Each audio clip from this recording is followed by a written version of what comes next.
Hello and welcome back to the Cricket Draft, where the T20 Blast, the Vitality Blast, in fact, is 2 weeks old in the 2025 season. My name's Dan Jadzovic. I'm joined by Dan Weston, our analyst, our expert. And for once this season, he's actually leading the internal league between us. But Dan, how are you? How's things? How are you enjoying the T20 Blast? Yeah, loving the cricket draft. My first blast I played in the cricket draft, and yeah, doing okay. Had a pretty solid game week, 130th in the women's and 83rd in the men's. So I'll take that, and we're moving on to game week three now. Looking forward to that. That's a good effort. That I thought I was doing all right. I thought I was doing all right, and then I checked your numbers, and I reminded myself that I was quite disappointed with my efforts. I did use my double captain googly. I saw you use your 12th player googly as well. Just with the way that those fixtures stack up with triple game weeks, double game weeks, it felt like a fantastic option to use it, didn't it? But who stood out for you across both of those teams? Yeah, so I'll go with the men's first because I've got that on my phone. For once, I think it's the first time in the whole season, both with Red Bull and T20, that I managed to get my captain right. And I got Dave Willey 706 points, which, yeah, he would have been my best option as captain. But I actually had also two guys who got less than 30, Sol Budinger and Sam Billings. And yeah, so a bit of a mixed bag. 12th man Goody was a good one. Dan Douthwaite got 253. So a tactical one with that one, obviously with Glamorgan playing three times in the game week, and then just flip back to the women's team. I was in a really strange position where both my captain and vice captain didn't play. So my vice captain was Emma Lamb, and I should have planned better for that. I thought that the series against West Indies was done after the T20s and it was one ODI, and it wasn't. So that was completely my fault. And Sophie Eccleston didn't play all the game week. So because Lamb played the last match, she reverted to captain and only got 10 points for me. But Catherine Bryce got 294. Davina Perrin and Stair Callis got almost 200 each. Paige Schofield got over 200. I also got transferred in because of the lack of appearances. Eccleston. Gibb got 150 for me, and Georgia Davis got 256. So there was some really, really high point scorers, but also some low point scorers. And again, a couple under 30, Sarah Bryce, Emma Lamb as well in my team. But overall, really, really happy, and that puts me in a good spot in the women's tournament as well. So 130th in the game week, and 100th bang on overall. Wonderful news. Hey, if you thought you were struggling with your captain, just think about using your double captain and Sophie Eccleston not playing. Yeah, imagine Therefore, that. Someone must have done that. losing the googly altogether. So if you think you got problems, Dan, I've got bigger ones over here. Let's talk about the You men's. didn't do that, did you? Yeah, I Did you did. do? Yeah, yeah, Oh wow, I didn't yeah. know that. Yeah, no. I have issues that need resolving. But let's talk about the men's game, Dan. There are two unbeaten teams in the competition. Northamptonshire Steelbacks, 5 from 5. My adopted home county, and Somerset 3 from 3 as well. The champions, Worcester. No, Gloucester. Gloucester were the Yeah. champions, weren't they? They do have a 100% record. Sorry, apologies. But they're 3 from 3, but just the wrong way around. They've had a bit of a stinker there. Essex have struggled. Derbyshire have struggled. Is it too early to kind of think about teams that are going to carry on that form and find those knockout stages and maybe start thinking about teams that you want to ship out if they're not going to go particularly well? Yeah, it's a great question, mate. Obviously, Northants, you must be in seventh heaven with their start to the comp, and obviously, given the 5 games across the first 2 game weeks, I think most people's teams probably have had a strong Northants flavour. I know mine has with Dave Willey, as I mentioned, Ravi Para and Lloyd Pope also getting decent points to me this week as well. And I don't have any Somerset because they've only played 3 games so far, but they are one of the 3 teams with three games in game week 3 and then 2 in the game week 4. So an influx of Somerset players to my team might make a lot of sense. As far as opposing teams go, look, I'm a little bit reluctant at this stage to say, okay, well, the team's not going to take it seriously because they've lost all their games so far. But what I might look at doing more is opposing certain teams because they're clearly a weak option. And actually, team that we haven't mentioned, I will mention at the moment, unless they get their players back. Yorkshire, their batting lineup looks very, very thin. It's particularly with regards to depth after the top four. So finding bowlers who bowl against Yorkshire might be a good strategy. Yeah, well, let's have a look at some of the things that you may have missed during the course of Game Week 2. There's yet to be 100 in the competition in 2025. We did see Adam Hose pick up 95 for Worcester over the weekend.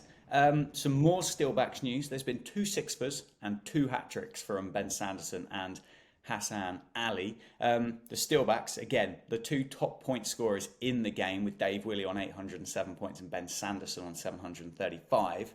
And one interesting talking point, the top 8 wicket takers. They're all seamers, Dan. Is that a surprise to you? Yes and no. So pace bowlers tend to have lower balls per wicket figure than spinners, primarily because they're bowling in the power play and death more often, which is phases where there's more wickets that fall. In terms of balls per wicket at least.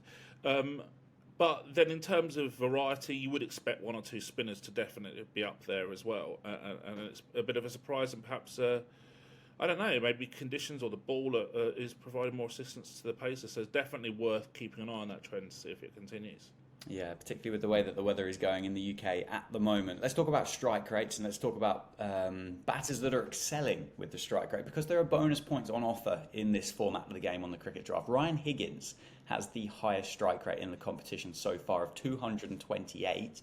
Has only scored 73 runs though, but clearly going out with some good intent. Zach Crawley, Sam Hain, Keaton Jennings, again, all striking over 170 with 150 or more runs in the competition. Again, there are bonuses for bowlers that are able to bowl economically and not leak runs. And if you're looking for one of those cricketers, Zach Folks, Dan Worrell could be 2 good options for you to bring into your side. They've bowled 10 plus overs in the competition so far, and they're both going at under 6 runs per over. Now, pricing. Now, this is something we got quite excited about before the season started. And actually, I think the cricket draft had nailed it, Dan. There is only one player inside the top 50 that is valued at less than £6 million. Currently occupying a spot on my bench, so well done me. But actually, some really good prices here, really fair prices. And with some substitutions coming up, looking forward to Game Week 3 and the multiple game weeks and single game weeks and players that you might want and don't want anymore, some really good head-scratching moments to try and figure out. Yeah, 100%. And I think that it's a mark of how much goes into the cricket draft. The playing pricing is so accurate. And that there aren't really... I mean, there are good young players who are cheap, but they're not necessarily gonna be top point scorers, but they might be good value additions into your team. And the strategy really probably focuses more on game week analysis and opponent analysis and individual player analysis, as opposed to looking for guys who are 4 million but they should be 8 million, and that just won't exist. Yeah, because I know the work that goes into this player pricing for sure. Absolutely. A little bit of housekeeping, Dan, before I start kind of pressing you for some names that you're interested in for Game Week 3. But there are 7 teams that have got triple game weeks in Game Week 3. It's the Bears, Derbyshire, Durham, Glamorgan, Notts, Somerset and Yorkshire.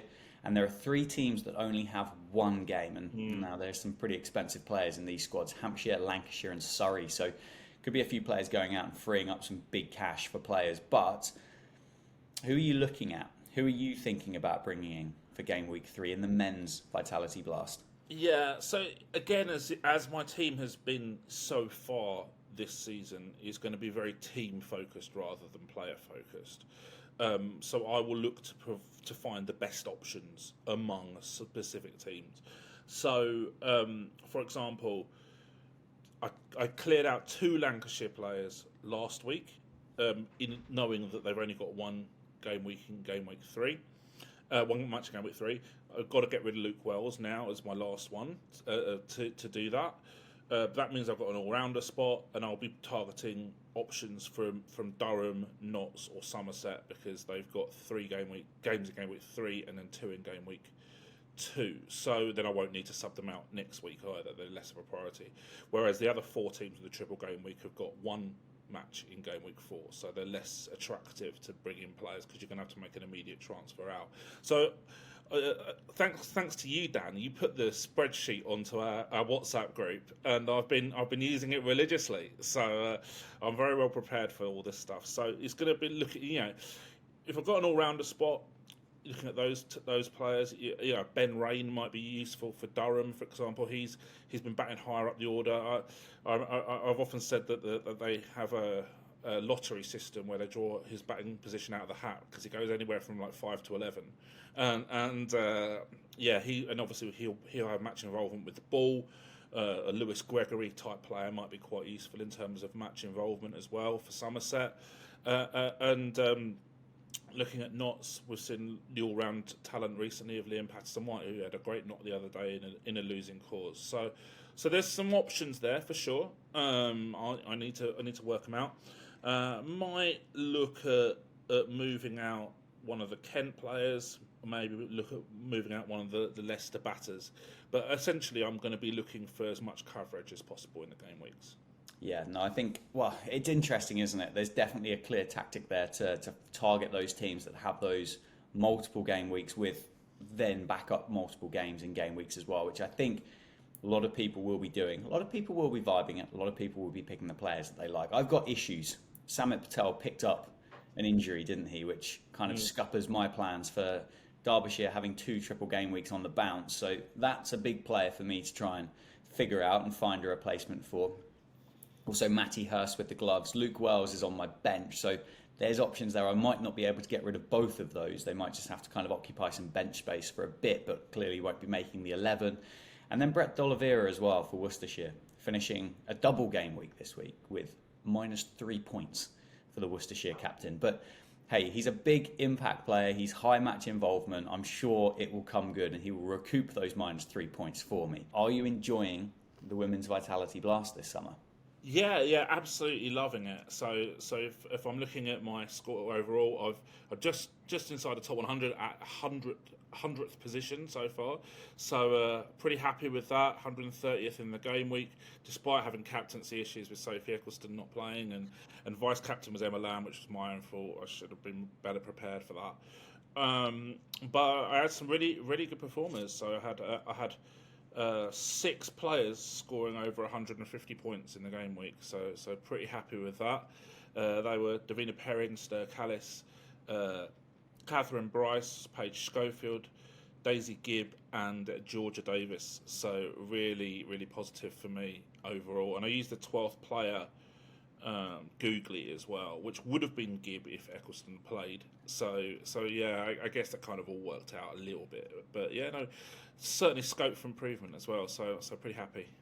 Happy days. I must admit, I think it's safe to say I'm finishing second at the moment. I'm currently 435th in the game. And I had problems with my own. Double captain this week because I thought, makes sense. Triple game weeks. Get the armbands out there. And Sophie Eccleston didn't play, did she? So I've completely lost that googly. Esme McGregor did come into the side, and she's done pretty well for Essex, picking up 188 points last week. A fantastic week before that. So good option off the bench. But it would have been nice if it had been double. But hey, you roll with it, don't you? You roll with it, you figure it out, you trust the process. I've been a bit disappointed with my all-rounders. Maddie Villiers, Amanda Jade Wellington, Georgia Elvis and Grace Scrivens just haven't really cashed in as much as I thought they would do. They've kind of stalwarts and aspiring young cricketers and just fantastic options in the middle there. But I'm going to trust the process with them. I'm not going to ditch them out. I'm trusting them. They're going to bring me the points, and I'm going to gain on you, Dan, in this league. There's one team I'm beaten in the competition. Probably won't surprise anybody, but it is Surrey. They are 4 games from 4. Somerset technically haven't lost all 3 of their games, but they have had a no result in there yet, so they are winless in the competition. And maybe that backing or trusting Amanda Jade Wellington there with that form isn't really what you're after. What have we got here? Surrey, 5 teams have won 2 games each, so it's quite tight, isn't it, in the race for those knockouts to finish in the top 3 and qualify for the semi-finals and the final. Again, we asked you about the men's game. Are you looking at Surrey players in particular? Are you looking to ditch out Somerset players? What's your game plan here for the women's game? Yeah, so I had been quite reticent to bring in Surrey players, just primarily because they hadn't had prolific game weeks so far in terms of volume of matches. I did have Paige Schofield, obviously, who did really, really well. And yeah, in terms of Somerset and opposition them, I'm actually going to probably keep Amanda J. Wellington in my team, and there's a clear reason for that. Is one, I think I'd regret taking her out because there's a good chance that she's going to have a strong performance pretty soon, and also because they haven't done well, her batting entry point is earlier, and so therefore there's a scope for her to bat higher up the order and face more balls. So she does have a big cameo with the bat. I think that there's more scope when she's playing in an unsuccessful team. Yeah, absolutely agree with you. Things you may have missed from the game week or from the game so far. There hasn't been 100 yet. Maya Boucher has come closest with 92 off quite a remarkable 53 deliveries. The best figures currently in the game belong to the aforementioned Esme McGregor, who took 4 for 8 against Somerset, and a really good price as well, Dan. So if you're looking for a high impact match involved seamer there, good option. Danny Wyatt, again, probably won't shock anybody, but she is top of the point scoring charts at 496 points, scoring over 100 points in the third and fourth game so far. She's got to be pretty high on the people's shopping list, isn't she? Yeah, she will be. She will be in my team pretty soon, I reckon. Currently 6 players with over 400 points in the game. Catherine Bryce is the only all-rounder out of all of them. So maybe that just backs up the point that I made earlier about it's quite difficult in the Women's Vitality Blast so far this summer to settle and find those correct and right high match involvement all-rounders, or at least the ones that are going to return those points for you. Strike rates, everybody's looking for high strike rates. Laura Harris, the best in the game, 142 runs at a strike rate of 221, one of the high-quality overseas players available. Surrey, again, unsurprising. They've got 3 of the top 6 strike rate hitters, Grace Harris, Danny White and Paige Schofield. You've already got Paige Schofield. I suspect one of those 2 at least are going to be making their way into your side. And low economy rate bowlers under 6 per over. Hannah Jones, Grace Harris, Grace Ballinger, Daisy Gibb, Darcy Carter, Mahika Gur all have economy rates under 6. So there's some fantastic options there for you if you're looking for bowlers. And there's a lot of value as well. And these are the players that I think, Dan, we can get you to weigh in on. But players in the top 10 or top 10 point scorers, Esme McGregor, Ella McCocken, Dav Perrin, all in the top 11, all under 6 million. And if you go a bit lower down the list, Millie Taylor and Rebecca Tyson, 4 million and 4.3, providing you with some great value. Are they those players that you've been looking at? Are they making their way into your team, or are they already in there? Okay, so obviously I've got Perrin already. We've spoken about McGregor, and I think she might be quite an interesting bench option for sure at such a good value price. And McCorden is an interesting player because I've noticed her doing pretty well at a high strike rate consistently so far in the tournament. So again, someone to consider for sure. And I'm already very aware of Millie Taylor, and she was going to be one of my sort of different squad players, but Warwickshire just haven't played a really high involvement game week yet, so that's stopped me from picking her. But as a left arm wrist spinner, there's very very very few in well, both men's and women's cricket, and so she's providing a real point of difference. I think those type of players are so useful in terms of that sort of sight unseen advantage of being able to have a bit of a mystery quality about them when the batters first face them. Yeah. Well, looking ahead to game week 3, then Dan, you and I have got some cash to spend. Because Sophie Eccleston, if you haven't seen the news, won't be playing domestic cricket for a while. She cashes in at 9 million on the cricket draft game for 2025. Both in our squads, both available then to have a bit of a change up. What substitutions, what transfers are you likely, or who are you going to be looking for? Who are you bringing into the side? Obviously, Eccleston going out. Yeah, so definitely Eccleston out, obviously. That frees up a lot of money for me. So it enables me to maybe go for a big ticket batter, like a Danny Wyatt, for example, and still have money to spend on the rest of my squad. With regards to The other players might look to reinforce my fast bowling a little bit more. Even though Paige Schofield is good value at 7.2 and has a great strike rate, she's not bowling, so could I refine the all-rounder slot a little bit? Am I going to be very, very strong on the teams with a lot of matches in the game week? Absolutely. So a lot for me to ponder over the next 2 days. The spreadsheet will definitely be coming out. Yeah, well, one thing to consider, only two teams have double game weeks this week, and it's Durham and the Blaze. So I'm not doing too bad with Maddie Villiers, Georgia Elvis, and Josie Groves in the side, but Eccleston, she'll have to go. Ellie Threlk will probably have to go as well with the gloves. I think she bats quite a long way down there for the Lightning and potentially doesn't get the match involvement that you'd like. But I've got some pennies to spend. I just wish you could bank those extra transfers that you might not use because, as I say, I'm not unhappy with the squad that I've got. They're just not performing on the field at the minute. Anyway, thank you for joining us, Dan. Thank you so much for your time. Hopefully you're enjoying the series for the men's and the women's Vitality Blast and enjoying the games. Let us know how your team's going. Let us know what substitutions, transfers you're making. Let us know who's been your standout player of the season so far. And we'll see you next week when we look ahead to Game Week 4.